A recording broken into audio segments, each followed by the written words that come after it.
Alors, petite présentation vidéo donc, de cette smartwatch que je porte actuellement au poignet.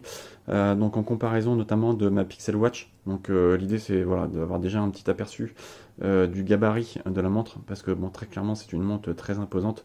Donc assez épaisse et très grosse de fait de son grand écran justement.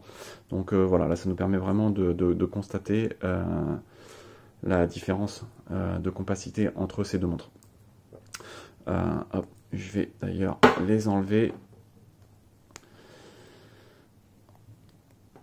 Donc sur cette montre, déjà qu'est-ce qu'on constate extérieurement? Alors c'est une montre donc déjà effectivement assez imposante.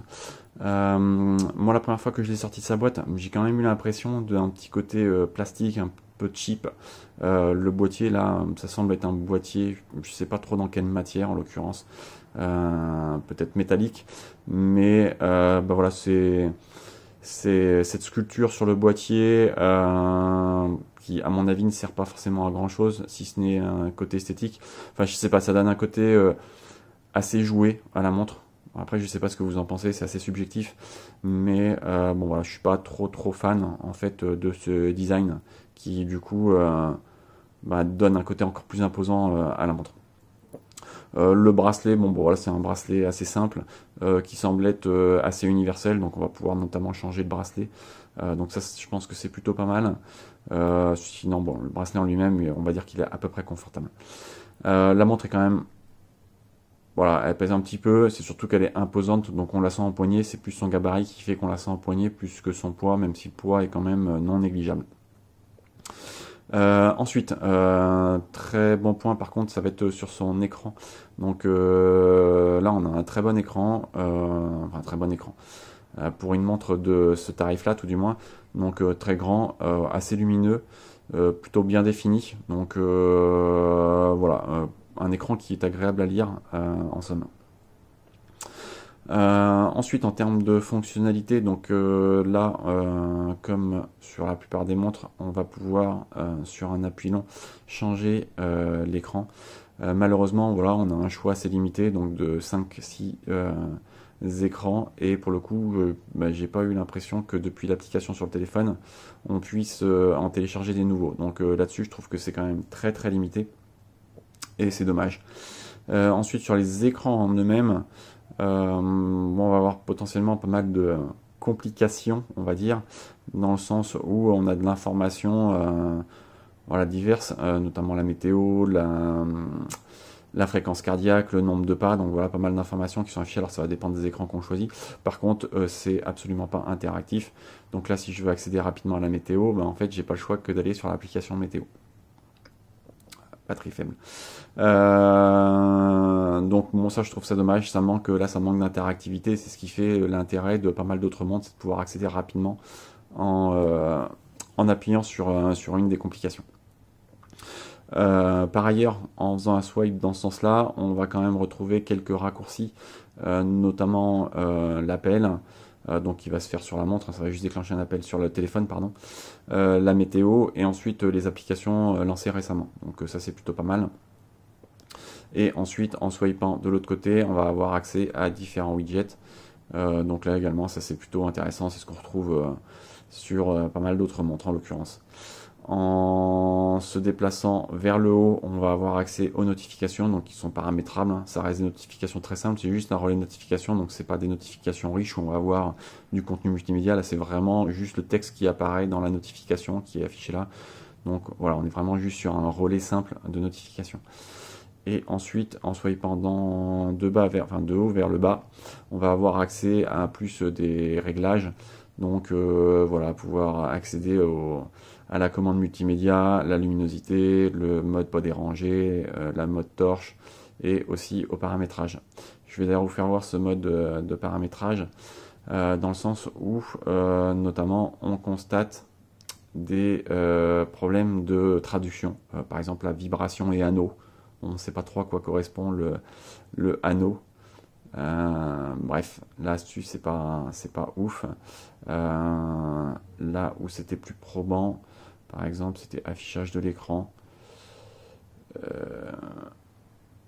Bon, là, c'était pas celui-ci. Mais bref, j'ai constaté pas mal de problèmes, de petits problèmes quand même de traduction. Donc, je trouve ça dommage quand même, déjà pour une montre à plus de 100 euros, que on ait vraiment ce genre de problème. Euh, Ensuite, de quoi je peux parler? Alors si, j'ai oublié de vous parler sur la montre. Donc, on a un capteur de fréquence cardiaque. On va avoir un capteur pour l'oxygène dans le sang. En termes de recharge, ça passe par une connectique propriétaire. On va avoir deux boutons, un bouton back qui là fait juste que éteindre l'écran ou potentiellement le rallumer, mais c'est un bouton qui est assignable, donc on peut changer l'action qu'on va mettre dessus, et on va avoir ici un bouton qui va nous permettre de soit de revenir à l'écran d'accueil, soit d'accéder au tiroir d'application. À noter que là c'est une petite molette, on pourrait imaginer qu'elle est fonctionnelle, mais en fait elle ne fait absolument rien, c'est juste esthétique. Ça, je trouve ça dommage, parce que bah, voilà, ça donne l'impression que. Ensuite, sur les applications, donc on retrouve pas mal d'applications. À savoir qu'il n'y a pas de store d'applications, donc on va pas pouvoir télécharger de nouvelles applications, donc il va falloir composer avec celles qui sont préinstallées. Donc la montre est quand même assez bien fournie de ce point de vue-là. Donc bon, c'est pas mal. Après, bon, je trouve que certaines applications fonctionnent plus ou moins bien. Donc là, on va parler notamment d'un des points qui est mis en avant sur la fiche produit, ça va être le sport. Donc effectivement, sur le sport, on va avoir donc pas mal de sports qui sont proposés. Donc là, nativement dans la montre, il y a une vingtaine de sports. À savoir que depuis l'application sur le téléphone, on va pouvoir pousser jusqu'à 110 sports effectivement. Maintenant, à savoir, est-ce que c'est vraiment pertinent? J'en doute, à savoir que bah voilà, si je lance un sport, bah en fait tous les sports vont remonter exactement juste bah, le rythme cardiaque et le nombre de calories dépensées. Alors je sais pas si l'algorithmie derrière est différente en fonction du sport, j'imagine que oui un petit peu, mais bon voilà, je suis pas très confiant en fait vis-à-vis de tout ça. Sachant que le rythme cardiaque, moi j'ai constaté que donc il y avait un décalage par rapport à ma Pixel, dans le sens où on a un décalage déjà de entre 3 et 5 pulsations minutes. Donc on va dire que ça reste mieux que ce que j'ai pu voir sur d'autres montres.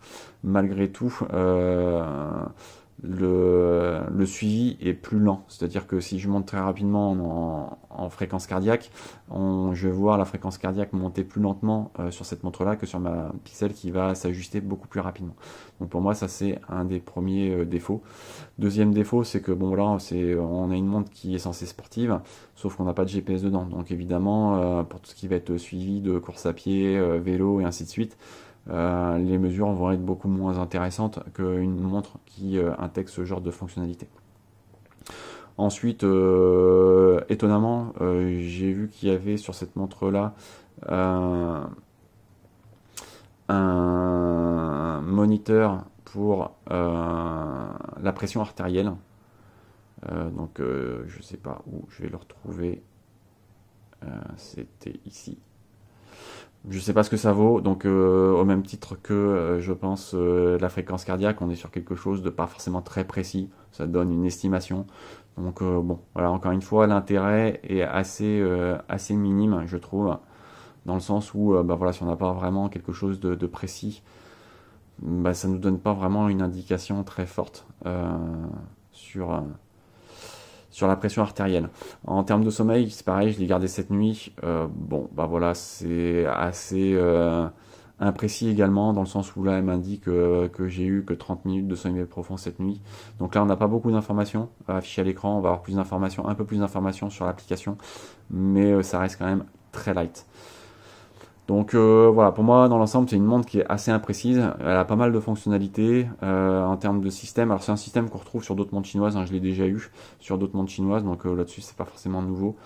Donc il y a pas mal d'améliorations quand même encore à faire, je trouve. Voilà, dans l'ensemble, c'est une montre que je trouve un peu imprécise.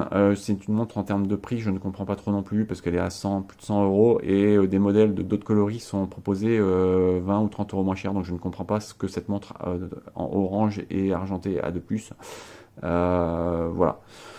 Donc voilà, c'est une montre qui se positionne sur un segment que je comprends pas trop. Voilà, elle a quelques fonctionnalités intéressantes, mais pour moi, voilà, elle est un peu imprécise, donc je pense pas pouvoir la recommander.